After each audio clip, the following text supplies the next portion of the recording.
I do warmly welcome everybody to this presentation, which is about the deep changes that followed the Norman Conquest, particularly building the kingdom and its powerful institutions.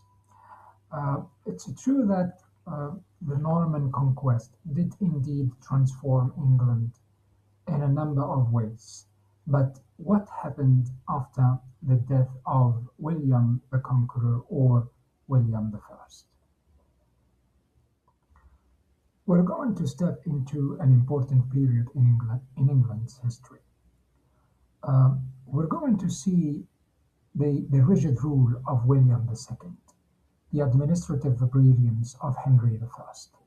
We're going to see that tragic event that transformed the destiny of England, particularly or mainly the royal succession. We're going to see that civil war that was about to tear the kingdom apart before achieving a resolution that instigated the Angevins, another line of kings. Let me start with this title, A Kingdom in the Making. After William the Conqueror took England, the challenge was not only holding the land, but building a nation. We're going to see how three kings, William II, Henry I, and later Henry II or Henry Plantagenet, and one empress struggled to consolidate power, define English law, and survive a crisis, the sinking of the white ship, that nearly tore the kingdom apart. Now let's move to William II, also known as Rufus, the Iron Hand of the Norman Dynasty. Um, William II was a formidable military leader who ruled England with an iron hand. He was very rigid, tyrannical, and mainly ungodly, frequently clashing with the church. When I say church, I'm speaking about a powerful institution that even the kings of the day couldn't reckon with.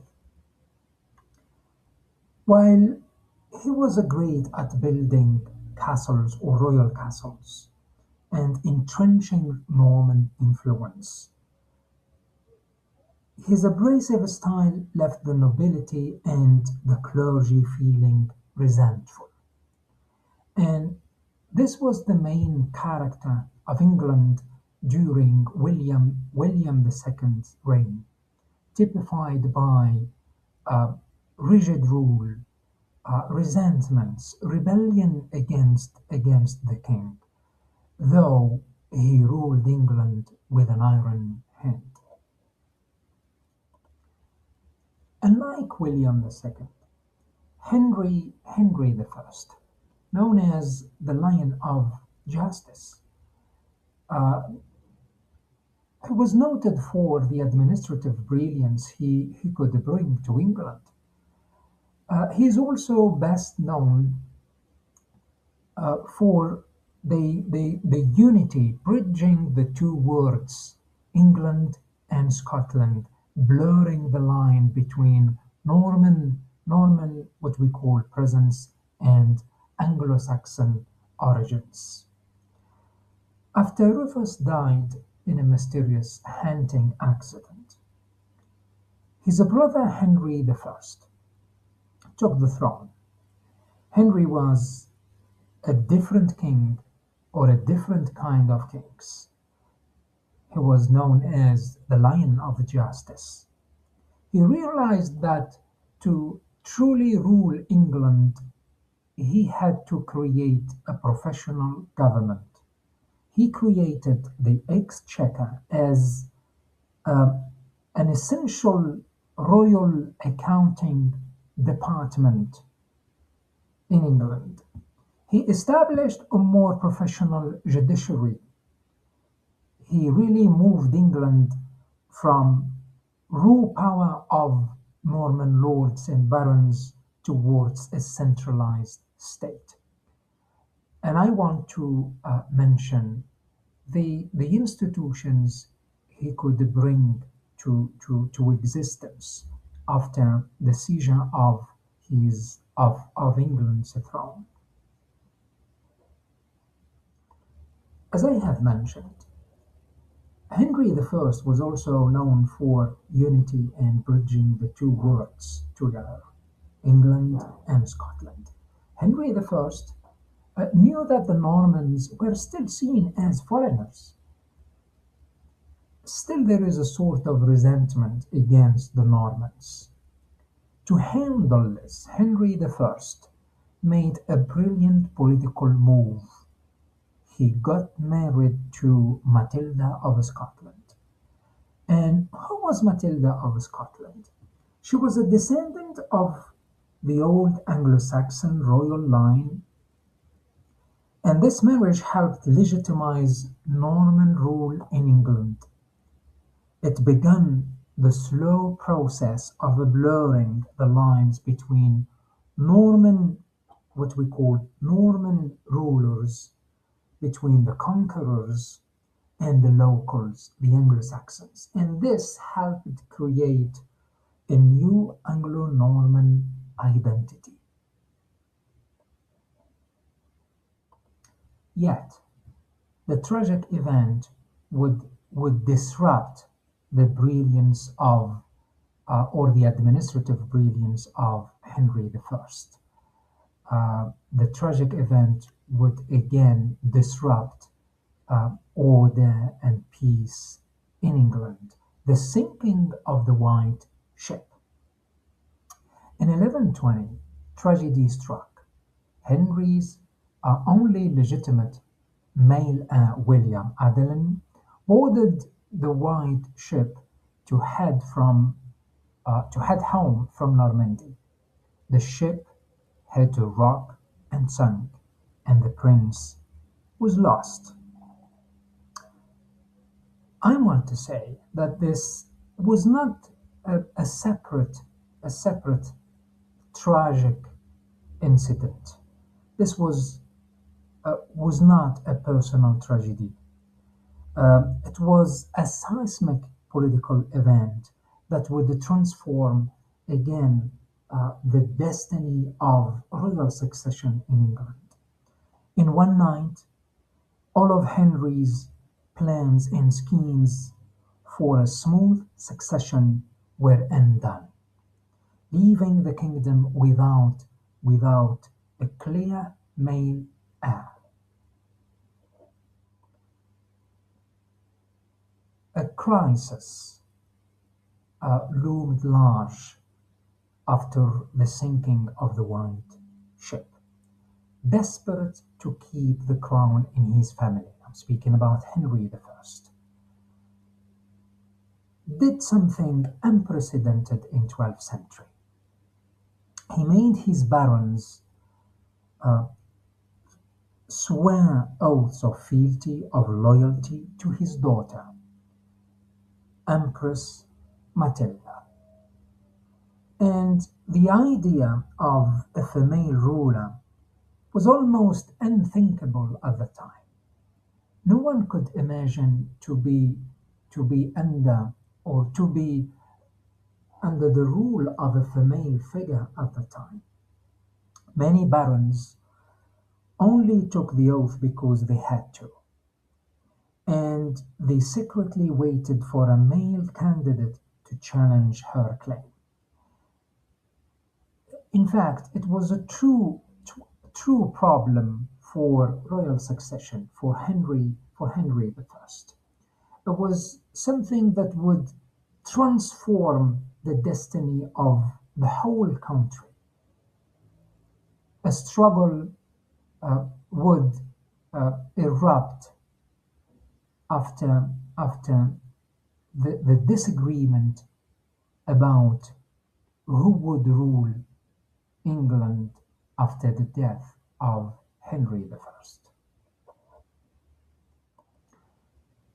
A land divided between two parts, between Matilda, Henry's daughter, to rule England, and on the other hand, Stephen, who was supported by the lords and the barons, those who couldn't accept to be ruled by Matilda, by a female figure at the time. When Henry died in 1135, the kingdom collapsed into a brutal civil war for the first time, known as the Anarchy. Matilda's cousin Stephen rushed to seize the treasury and the throne.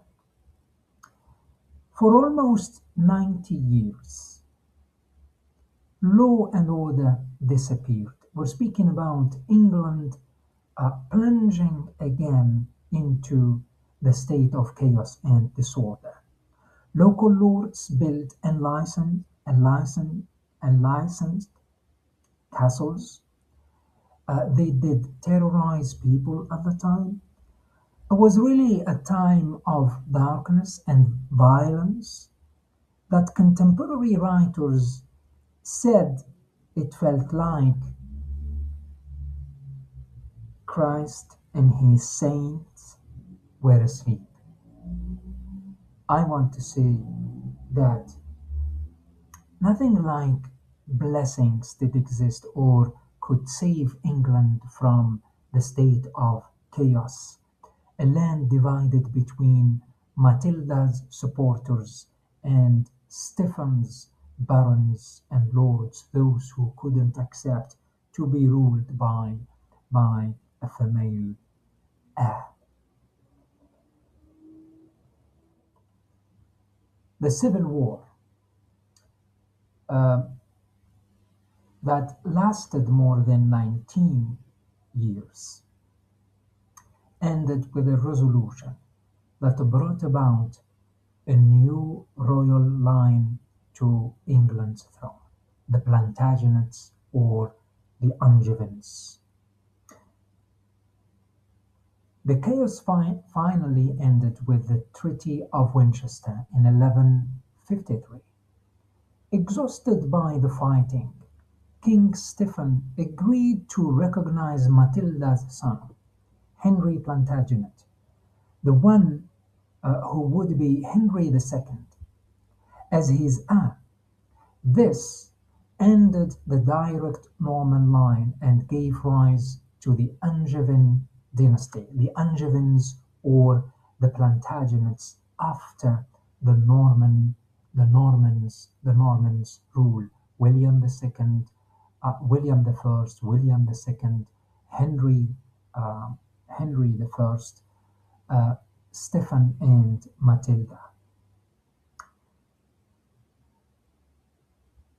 From the ruins of a civil war, a new, even more powerful era of English history began, the beginning of the Plantagenets' rule, proving that even the greatest tragedies, and I mean here the sinking of the one ship, can lead to a new political order, to a new, what we call fate in the favor of England and its people.